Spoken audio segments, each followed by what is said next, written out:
Good morning guys! Happy Monday! Simula na naman ang panibagong week. Parang ang bilis ng tumaan ng weekend. Bitin na bitin pa ako sa weekend. Pero ganun talaga. Simula na naman ang panibagong week ulit. At mga bising araw. Itong itsura ng kitchen. May miss naman. Dahil kagabi nagligpit naman din kami dito. And nagawa naman yung mga dishes na kailangang i-wash kagabi. Late na rin kami natulog. Siguro magti-12 na din. Kasi late na rin kami nakauwi, nakapag-gawa ng dinner. Dahil kahapon, after lunch, after makapahinga, nag-grocery na kami ni Daddy. Pag uwi ng bahay, nilagay ko lang yung mga kailangang i-ref. And then, ayun na. Sa ilalim ng hagdan, lahat ng mga ginrocery ko. Hopefully, mamaya maayos ko na yan para makapag-grocery haul din tayo. Prep na muna ako ng baon nila guys and I'll see you all later. Tapos na ako mag-prep ng baon guys and burger steak ulit ang baon nila for today with sunny side up egg. Medyo late na rin at ang tagal ko nag-prep pero katapos lang din nila halos mag-prep ng mga bata for school.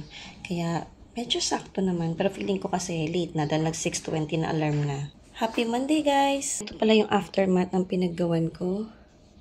So, ganda na naman kagulo dito. Lahat ng ginamit ko, kalat-kalat pa. So, gawin ko na lang yan pagkaalis na lang nila. Kasi anong oras na rin, guys. Ayan yung mga pinaglutuan. Ayan ito yung mga nakakalat sa counter. Lagay ko muna sa baon yung mga pagkain nila, guys. And ito naman ang itsura ng master bedroom, guys. Yung bed hindi pa naaayos. And may mga damit sa labas ng closet. Yung mga binili ko tong clothes nung weekend. Try kong i-haul sa inyo yung shopping ko nung weekend. Sa kamiseta yan at saka sa pen shop. Kailangan lang namang buksan ng curtain dito, buksan ng window. And then kailangan ko nang mag-prep ng damit na susuotin ni Daddy for today. Yan lang naman yung mga ligpitin dito guys. And tingnan ko kung kailangan ko ring mag-alikabok ng konti. Pasok din tayo sa room ng mga bata. Bungad pa lang makikita nyo na medyo makalat sa sahig. At may tabo pa sa sulok. Kagabi kasi tumulo yung ceiling namin. Kasi sa taas, meron pang nakatira guys. Sa third floor nito, may isang bahay. Pero saglit na tulo lang naman, tapos nawala rin. Patulog na yung mga bata nun, kaya nagulat sila, may tumulo. Nakapag-ayos naman sila ng bed, pero ito lang yung sapatos, box ng sapatos, tsaka yung mga tsinelas nila ang hindi nakaayos dito. And sa desk nila, may mga naiwang mga gamit, plus sa closet area, yung mga uniform na sa labas pa. So, yan lang naman yung mga likpitin ko dito, and mabilis lang to para sa akin. Tapos na ako maglinis ng mga rooms, guys. And nakapasok na rin si Daddy, kaya solo ko na ulit ang bahay para ligpitin. Nakapag-tidy up pa lang naman ako dito, pero hindi pa ako nakapag-dust, di pa rin nakapag-vacuum dito. And doon nga pala, yung mga beddings na nasa gilid na yan, mawawala na yan soon dahil nakabili na ako ng mga storage boxes nung weekend. Hindi lang ako masyado nakapag-vlog nung weekend ng mga ganap. Pero ang dami kong nagawang errands din. Nakabili nga ako ng mga storage boxes, nakapag-grocery, pero na-enjoy ko naman din yung weekend dahil nag-date kami ng mga boys. Hindi na nakasamang lumabas sila kambal nung weekend ulit dahil busy silang mag-review dahil exam nila this week. Itong mga damit na to guys, binibenta ka to. Hindi, joke. Papakita ko sa inyo, kaya nilabas ko siya. Yung pinamili ko to nung weekend. Itong first one, polo para kay Daddy. Sa pen shop ko nabili to. 999 lang to and relax fit lang siya. Mga aesthetic na kulay. Parang beige na brown. Ganun siya. Light na brown. And next one naman, jacket to para sa akin. And color blush. Tapos yung tela niya yung parang, alam niyo yung payong. Ganda ng explanation. Pero parang ganun siya. And this one, pang lalaki talaga dapat to. Pero gusto ko siya. And then, ang kinuha ko yung large na size. And naka-sale to. From 1299, 699 ko na lang siyang nabili. Shop din yung brand nitong jacket na to. And last one, itong loose fit na blouse na parang 3/4 siya. From pen shop din ito. And this one is 599. Tapos waffle yung tela niya. Ang ganda nito. Ang cute lang nung style niya. And gusto kasi ng mga blouses na parang pang casual lang. Dahil nga pa nagti-table tennis kami or pa nag-game park kami, Puro dresses lang talaga yung damit ko ditong dala ko ngayon. And wala na akong ibang mga damit na masusuot. Kaya kailangan ko ng mga damit na pwedeng pang active wear lang. And at the same time, okay naman na ipang mall lang din. Minsan naalis kami, pupunta kaming MOA, mag-game park kami. And suot ko lang yung pang walking na shirt ko. Pinagilitan ako ng bunso ko eh. But daw nakapang walking lang akong damit. And last but not the least, itong nabili kong blouse from Camiseta. 999 naman ang isa nito. And ang ganda ng fit niya. Medium lang ang size niya.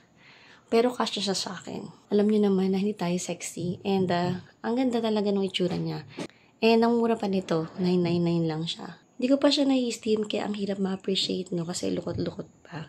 Pero sobrang ganda ng fit nito and ang ganda rin ng tela. So, pwede ko siyang pang mall kahit maglalaro din kami ni Kyle. Ang color na kinuha ko is navy and rust. So, ayan na ang kwarto din, guys. Punta naman tayo sa kids room. Pasok naman tayo ng kids room, guys. Mabilis lang naman yung pagta-tidy up ko dito. Konti lang naman yung naiwan na kailangang ligpitin. And naayos din naman ng mga bata yung bed nila kahit nagmamadali pa sila ngayong umaga. Sorry guys kung may marinig kayong ingay, no? Yung ingay yung galing sa taas na bahay. Busy yung kids sa school ngayon kasi today yung performance nila sa dance nila. May field demo din sila kambal ngayon aside from periodical test nila or prelims nila this week. Kaya sila kambal ngarag-ngaragan this weekend. Alam ko kagabi late na naman natulog yun dahil may tinatapos na naman silang school project. Sila kambal, lalo na si Shobe, sobrang sipag nun sa school. Talagang sobrang conscious siya sa grades niya. Pero si Kai, relax lang yun. Gusto lang mag-volleyball lang yata eh. Pero mataas pa rin naman ang grades niya. Hindi siya honor for the 2 quarters na. Pero matataas naman yung grades niya. Actually, point something na lang. Pasok na siya sa honors. So, ayun na guys, ang kids room. Bababa na ako sa sala ulit. Magsusort pa ako ng laundry. And ito nga palang kids room tsaka master bedroom. Gusto namin palitan yung ilaw kasi feeling ko ang dilim pa rin dito. Gusto ko na mas maliwanag-liwanag na ilaw, lalo na sa room ng mga bata kasi lagi silang gumagawa ng mga projects dito ng mga schoolwork. Namalengke na rin pala ako kanina after maghatid sa mga bata. And ito na yung kailangan ko for the next 3 days na lulutuin ko. Natutuwa talaga ako na may malapit na palengke dito na walking distance lang. And araw-araw pwede akong mamalengke. Laging fresh yung gulay. Hindi ko pala nagagawa yung banana muffin. Kaya nandiyan pa yung saging. Nabawasan na rin ni Kyle dyan. Kinakain-kain niya. And then yung potato, hindi ko nagamit nakaraan sa nilaga. Kaya gagamitin ko siya ngayon sa lulutuin ko today. Mag-aaros alakubana ako. And malinis na rin dito sa kitchen, guys. Pagkabalik ko, pagkatid sa mga bata at pagkapalengke, nagligpit na rin agad ako dito. Pinunasan ko din itong oven namin na sobrang nagmamantika na kanina. Ang dami talaga yung splatter kasi kahapon nagluto si daddy ng French pork chop. Nilinisan din ni Shobe yan, pero hindi pa ako ganun ka-happy dun sa pinunasan niya. Kaya inulit ko. And then nakita niyo wala ng laman yung aming rice dispenser. Kailangan ko na siyang i-refill. Kaya nga nag-grocery na rin kami. And nahugasan ko na lahat ng dishes na dapat hugasan. Malinis na rin yung sink. Maayos na dito until magluto ulit ako. And then kailangan ko rin mag-grocery haul. Kaya mamaya magdalatag din ako ng mga gin-grocery namin. Ito yung mga gin-grocery namin guys and hindi pa kasama rito yung mga frozen at mga dapat i-rep. Nasa rep na yung mga yun. Lalabas ko na lang mamaya. Nakapag-tidy up na rin ako dito sa sala pero hindi pa ako nakakapag-vacuum. Sobrang dami ng buhok ng sahig namin. Maayos naman dito sa sala pero may laundry ako na kailangan kong i-fold yung mga nakasipit and then kailangan kong mag-sort ng laundry. Monday is laundry day pero pinag-iisipan ko kung lalaban ko ba siya today. Kasi alam ko na kailangan kong laban ulit yung PE uniform nila. Kasi nag-PE uniform sila today and hindi naman sked ng PE nila today. So bukas and Wednesday, magpi-PE ulit yung mga yun. Kaya iniisip ko, nahihintayin ko yung mga damit nila mamaya bago ko maglaba pero magsusort na ako ngayon. Para hindi rin sayang yung salang ko ng laundry, hintayin ko na yung mga uniforms nila mamaya. And pagbaba ko kanina guys, habang medyo nagliligpit-lipit ako rito sa kusina, ayan, tumumba na naman yung shurak. Sabi ko talaga, napaka-flimsy nito. Ngayon na lang ulit na laglag ulit yan. So, another thing to do. Ang hirap buhay nito. Ang daming pieces niyan eh. Ang kalat-kalat talaga siya dito, guys. So, dagdag pa siya sa gagawin ko. Ayan, kung nakita nyo naman. Kalat talaga siya dito. Yung feeling ko, ang dami kong gagawin ngayong araw. Tapos, tumagdag pa to. Ay nako, nakakasar talaga itong shurak na to. Pero wala akong magagawa. Lilikpitin ko na rin siya. Itawan na lang guys ang mga ganong pangyayari na wala tayong control. Actually, magkakakontrol ako doon kapag pinalitan ko na yung shurak na yun. So, ang agenda for today is mag-sort ng laundry, mag-fold ng laundry, mag-grocery haul, and magluto ng pan-dinner at pambaon tomorrow. And tingnan ko kung kaya ko na rin lutuin yung ginger mince pork kasi pwede ko na siyang i-meal prep. Dahil nga, nakalabas na rin yung giniling. Ipo-portion ko rin naman siya. Niisip ko kung lulutuin ko na rin ba ngayon yun para hindi ko na kailangang i-freezer pa. And kung may energy pa ako guys, magbe-bake na ako ng banana muffin. Pag hindi naman, pwede pa yun bukas. So ayan na guys, ang buong bahay at ang mga na-accomplish ko pala ngayong umaga. Marami pang kailangan gawin. Pero kaya ko yan. Unti-untiin ko, ayokong ma-overwhelm na iisipin ko ang dami ko talagang gagawin pa. Kilos na ako ulit and I'll see you all later. Nailatag ko na yung mga grocery namin guys. So alam niyo na kung anong kasunod nito. Mag-grocery haul na tayo. Tapos ko nang lipitin guys yung mga hinol ko kanina. And nag-lunch na rin ako. Grabe, 2 PM na pala nun. Di ko napansin. So, naka-fasting ako. Very good. And wala ng mga grocery bag sa ilalim ng hagdan. Plus, naayos ko na yung natumbang shurak. And nakapag-sort na rin ako ng laundry. Mas maayos na dito sa bahay. Nag-vacuum din ako manually. Hindi ko na ginamit si Snow White. Di na siya ang pinaran ko. Ito na yung laundry yung sinort ko. Yung mga briefs natin sa ilalim ko ilalagay yan. Yan yung bagong mga briefs niya. Lalaban din. Natapos ko rin i-fold yung mga dapat kong i-fold and nakapagligpit na rin agad ako dito sa may sala. Sinara ko yung curtain guys kasi sobrang init ngayon. Aabot daw ng 46 ang heat index. Kaya akit kami ng mga bata, doon muna kami tatambay sa kwarto nila. Past 3 na din, ang init din talaga sobra. Kaya sinara ko nga yung curtain kasi sobrang sumisinag dito sa sala. So doon muna kami tatambay, palipasin namin yung init. So hindi ko alam kung makapag-walking ako, kung mawawala ba yung init na yan, o ipapagpabukas ko na yung pag-walking. At mahirap na. Alam niyo naman, may hypertension pa ako. So mamaya na ulit guys. Pinako kumakapag-video din ako ng pagluluto ko. I don't know kasi kung maging comfortable ba ang pagluluto. Kasi kailangan ko patayin yung fan pa nagbablog ako para hindi maingay. Sobrang init ngayon. Kaya I'm not sure. Pero tingnan ko kung ano makakaya ko na mapakita sa inyo. So mamaya na ulit guys. I'll see you all later. Nagluluto na ako ng dinner guys. And ayan, sinisimmer ko na yung ground pork. Meron pa akong mga 7 minutes para matapos isimmer yung meat. And then, nag-chop na ako ng mga veggies. Carrots pala yung tatapos ko. And gagawin ko na rin yung potato. Tapos, yung saging, hindi ko kung pwede kong isabay ng pagpiprito eh. Baka hindi ko kasi matignan maigi. Baka masunog. Pero tignan ko. Kasi pauwi na rin si daddy. Kailangan matapos ko na itong niluluto kong dinner. Aros ala ko ba na nga yung dinner namin. Kaya kailangan ko pang mag-fry ng saba. Plus, magpa-fry din ako ng egg. So, magluluto na ako guys. Tapusin ko muna to. And I'll see you all later. Lapit na maluto yung giniling guys. Mga 3 minutes na lang siya. Ayan sa timer natin. And then, nagpiprito na rin ako ng saging na saba. And then, after nung saba, magsasalang na rin ako ng fried egg. Pwede rin pag natapos nung isa, magkasalang na ako ng egg dito. Para sabay silang matapos. And, makapag-dinner din kami ng maaga-aga. So, magluluto muna ulit ako guys. Hindi na ako makapag-vlog ng detail na pagluluto nito dahil nagmamadali na rin ako. Plus kanina, nakatulog ako. Hindi ako nag-walking kasi nga mainit. And then, talagang gusto ko makapagpahinga. Bukas na ako mag-walking. Kaya natulog din ako kayo. Sinamantala ko na nag-AC kami kanina. Ang sarap nung idlip ko. Nakatulog din ako ng mga more than 40 minutes siguro. Tapos na akong magluto ng dinner guys. Arroz a la cubana. So may fried egg tayo and then meron ding fried saba. Kain po tayo! Good morning guys! Magsi 6 AM na. Late akong nagising. Antok na antok talaga yung pakaramdam ko kasi kaninang madaling araw bumaba ako para mag-CR. Kaya kailangan ko na magmadali guys para mag-prep ng baon nila. Initin ko lang naman yun. Pwede ko pa nalagay sa mga baonan yung baon nila eh.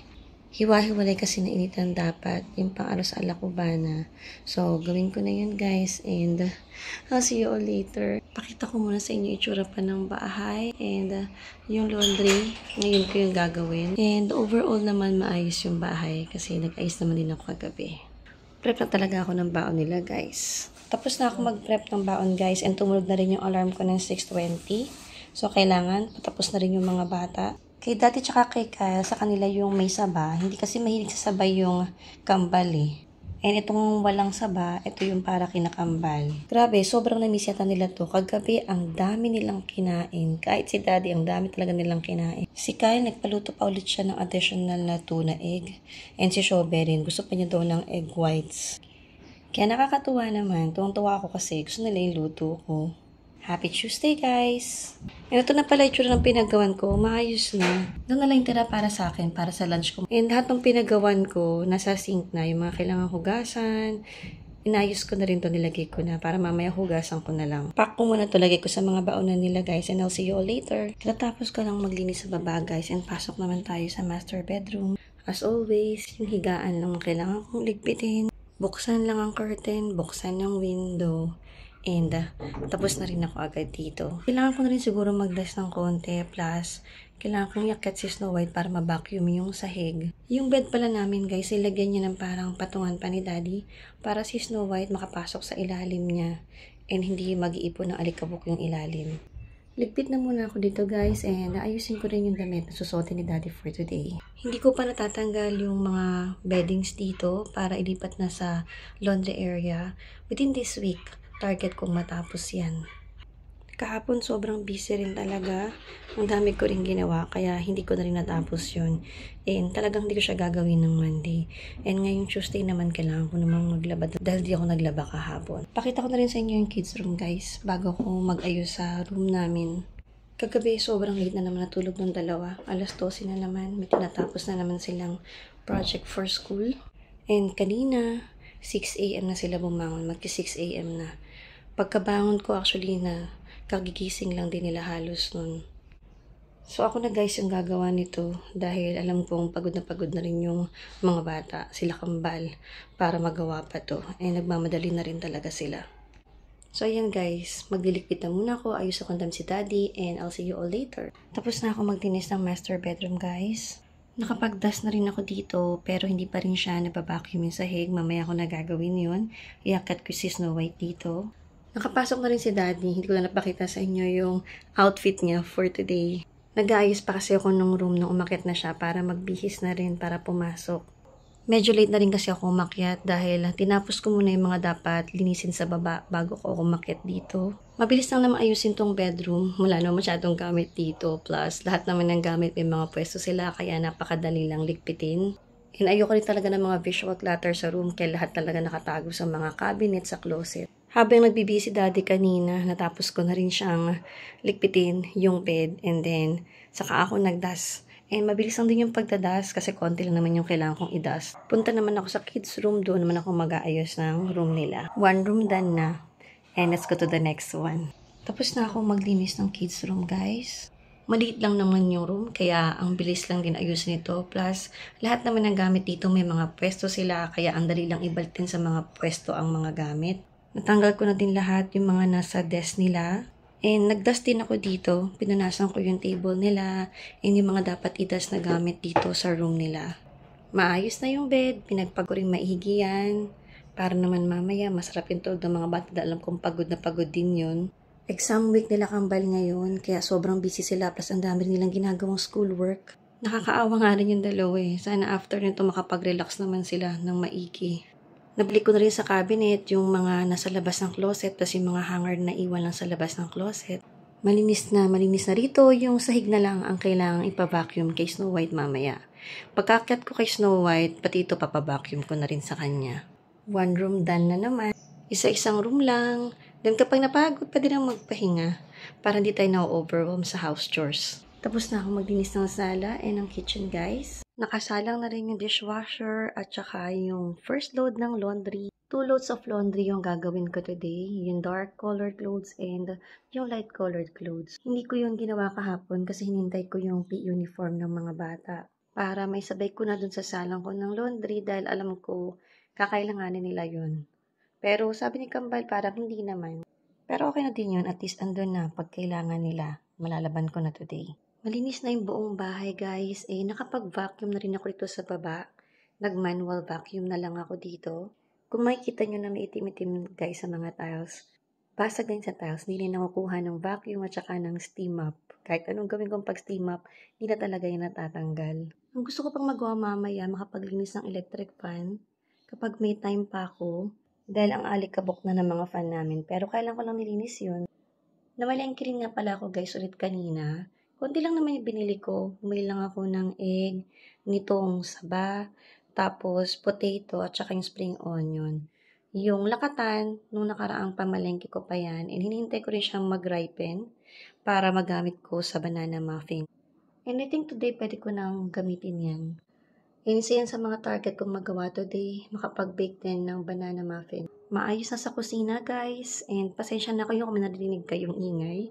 Yung dishwasher ko yun, tsaka yung washing machine. Yan yung mga trusty helper ko para mapadali ang house chores. Maliban kay Snow White, dagdag mo pa yung wireless vacuum ko, tsaka yung steam mop. So yan yung mga nagpapadali talaga ng house chores ko. Dito rin sa kitchen, nakapagpunas na ako ng counter, nakapag-refill na rin ako ng bigas guys. Kaya masaya na ulit siyang tignan, marami na ulit siyang laman. And wala na rin dirty dishes na hugasan ko na. Hinugasan ko na lambayhan yung di nakasya sa dishwasher. So time na mag-rest guys habang hinihintay kong matapos yung laundry tsaka yung dishwasher. Hopefully magawa ko yung banana muffin at naghahanap ng dessert ang mga alaga ko after ng meal. Sana rin makapag-walking ako today kasi hindi ako nag-walking kahapon. And syempre, yung isa sa mga main goal ko, makapagluto ng dinner. Ayan na ulit guys ang bahay. Everything's in order na ulit. And magpapahinga muna ako ng konti, hihinga muna ako ng konti bago magtuloy ulit sa mga house chores. See you all later guys. Tapos na ako mag-prep itong para sa banana muffin guys. Mukhang banana cake siya. Kasi wala nga akong muffin cups. So nilagay ko na lang sa baking dish kung anong meron ako. And sasalang ko na to sa oven. Naka-preheat na rin yung oven ko. Ang pangit ng itsura ng saging ko dito. Kinat ko sa chopping board. Dapat hinahawakan pag ini-slice siya para hindi nasisira, hindi nadudurog. Pero sa kabilang side, ayan, maganda na yung pagkakagawa ko. Salang ko na sa oven to guys kasi tapos na ako mag-preheat ng oven. Ang saya na nila mamaya, meron na kaming pang dessert. Sorry guys, hindi ko ma-share yung recipe nito kasi kasama to sa mga online class na ino-offer ko. Pag gusto nyo rin matutong gawin to, PM nyo na lang po ako sa FB. And tapos nang mag-bake ng banana cake, banana muffin, banana bread, kung ano man yan. Kasi siya nasa muffin pan kaya hindi siya muffin. So banana cake na lang natin tawagin. And ang sarap-sarap yung tignan. And kung nasa bahay lang kayo, maaamoy nyo yung bango nito. Sinend ko nga siya sa GC naming family. Wala lang, nantatakam lang ako. Tsaka para ma-excite lang silang umuwi. Alam nyo guys, sila kamba. Hindi sila kumakain ng saging, pero kumakain nyo ng banana muffin. Kulit, diba? Pwede lang kainin ng saging kapag naka-banana muffin or banana cake. Or banana bread. Basta naka-bake siya, pwedeng kainin yung saging. Kain kayo guys! Tapos na rin pala ako magsampay ng first load ng laundry and nakasalang na rin yung second load. Ito na yung itsura ng dining table. Kaya di ko pa tinatanggal yung chopping board kasi gumagawa ako ng lunch ko naman. Pero kapag dinis na ako dito kanina, nagluluto rin ako ng lunch ko. Nag-fry lang ako ng egg, tsaka nagpa-fry ako ng banana. Wala na kasi natira sa akin kaninang banana. Pinabaan ko na lahat kay Daddy tsaka kay Kyle. And nahugasan ko na rin yung mga pinag-bakean ko kanina. Kaya malinis na dito. So, ngayon, kakain na lang talaga ako. Hinihintay ko lang matapos to. Anong oras na rin pala mag-1 na rin, guys. Hindi ko na naman napansin yung oras dahil busy ako mag-bake, busy ako magsampay. So, ayan guys, tuloy ko lang yung niluluto ko. Baka masunog. Tapos na ako mag-prep ng lunch ko, guys. Kain po tayo. Kapag strict na low carb yung diet mo, hindi pwede itong saging. Pero hindi naman ako ganun ka-strict. And sa akin, kung vegetable yan or fruit, pwede pa naman. Pero pag talagang strict diet ako, hindi ako kumakain yan. Pero ngayon, gusto kong kumain ng saging. Pasensya na sa maingay doggy. Kain po tayo guys. 4:50 na guys. And tapos ko nang isampay yung second load ng laundry. Nakaidip ko kanina. Nagising lang ako dahil nagdo-doorbell na sila kambal. Hindi ko na rin narinig nung tumunog tong washing machine na tapos na yung cycle. And of course, pag uwi ng dalawa, eto na yung nabawa sa banana cake. Masarap daw. Mag-aayos na rin ako guys para makapag-walking. Nang makauwi rin na maaga dahil kailangan ko pang magluto. It's 4:49 na guys and lalabas na ako para mag-walking. Natagalan ako lumabas kasi may phone call pa. And hindi agad ako nakaalis. Ito yung suit ko ngayon. Yung green shirt ko. And then naka-short skirt ako. And naka-Adidas na shoes. Labas na ako guys. Kailangan makauwi na ako agad na magluluto pa ako ng dinner. Hopefully maka 10,000 steps or more pa ako. Pero ewan ko lang kasi nung oras na natagalan ako dahil nga sa phone call. Labas na ako guys. I'll see you all later.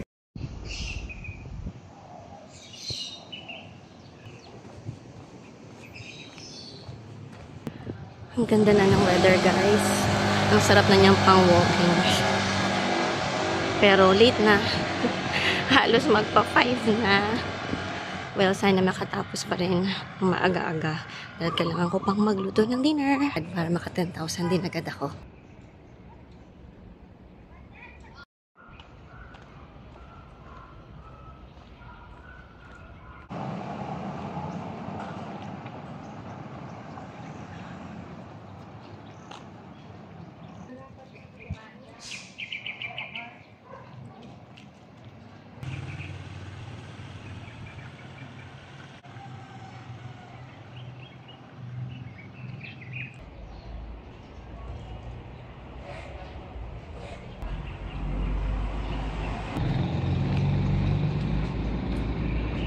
Bibilisan ko na lang din maglakad.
Nakaka 10,876 steps na ako, guys.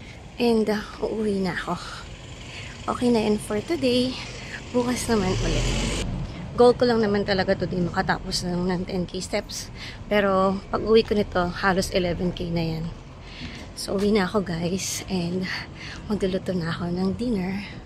At least nakapaglakad ako. Kanina talaga sobrang tamad na tamad ako maglakad. Kasi nga nakatulog ako, diba? And parang ayoko pang bumangon. Pero yun naman, ito pa rin, nakapaglakad pa rin. And naka 10,000 steps pa rin tayo today. Magluluto na ako ng dinner, guys. Yung ginger minced pork nga yung lulutuin ko. So, meron na ako naka-dice na onion dito, naka-grate na ginger. Then, ito na yung sauce na mix ko na siya. Lagay ko na lang sa screen yung ingredients para kung gusto nyo rin gawin to. Nandito na yung ground pork, may sesame oil. Hindi ko pa sinama kasi yung sesame oil. Last pang ilalagay yan. Nandito yung onion powder, garlic powder, ginger powder. Kung may narinig kayong ingay sa background, guys, si Achi yun. Nagsasaing siya ng rice. Plus, naglalaba rin ako ng uniform ni Kyle na PE. Kailangan daw niya yun bukas. Isosote ko lang tong mga aromatics. Tapos, isusunod ko na yung ground pork. Then, yung sauce. Then, yun na. Ganun lang siya kabilis gawin, guys. Kaya, gusto kong ginagawa to.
Luto na ang dinner guys, ginger minced pork. Ang bilis lang talagang gawin ito, kaya gustong gusto kong niluluto to. And talagang favorite din nila to. Kapag gusto nyo ng easy recipe, try nyo rin to. Let's eat guys!